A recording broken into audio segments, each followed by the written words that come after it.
Hello, welcome to ELF again. As you know, this year is Designs in Nature, and this unit is Camouflage, and this is Center 3. Center 3 is a bird's eye view. And so this center, I think, will be pretty interesting. It's a whole data collection center. So this is a pretty scientific, can be a pretty scientific center. So as you see, I have my fingers Velcroed together, and we have a bag full of Velcro here.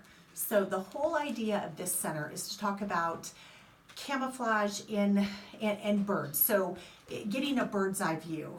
There's a sheet in here talking about facts on birds' vision.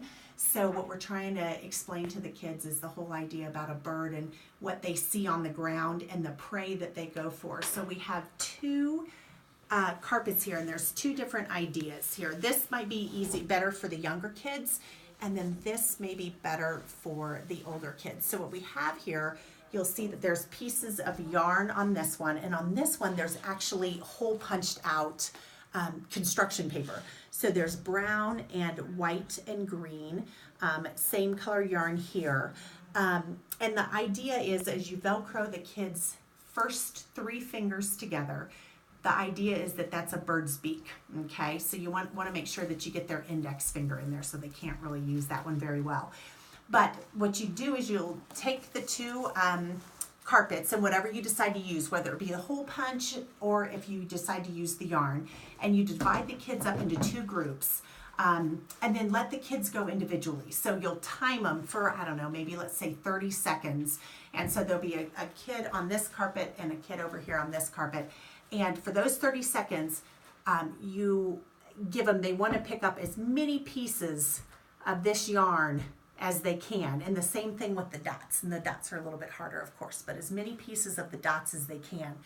And then you'll stop them, and then you'll chart on the chart here how many brown, how many white, and how many green dots or yarn that they get. Now theoretically, we would think that just like a bird would do, if there was a bright colored worm or a bright colored caterpillar, that would be what the worm would go and see on the ground and get. So it'll be interesting to see what the kids do. If the kids visually go towards the green yarn or the green dots, or if it's the white or the brown, or if it matters or not. So it's kind of a social experiment you could do too. We would recommend not telling the kids kind of the premise of the experiment before they do it, because then if they know, oh, the birds are gonna go for the big green ones, then maybe that would lead them to do that first too. So it'd be interesting to see. But and the other thing that we'd recommend is with this yarn, maybe to just kind of, we may get some darker yarn, not so white, but maybe more gray, but just really kind of wedge it into the carpet, work it in there to make it a little bit harder to grab.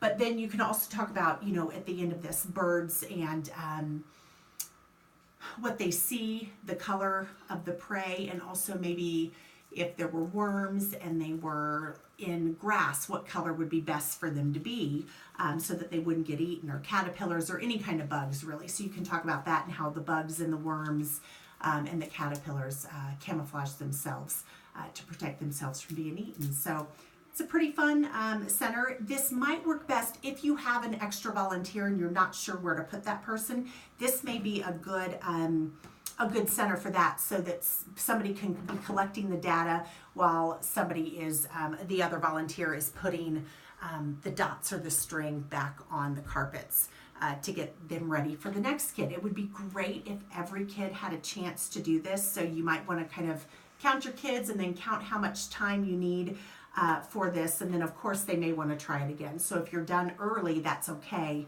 You can let them try it again. So have fun with this center. This should be fun. Good experimental center. Oh, and if you have any questions, feel free to email us at mitchellelf@gmail.com.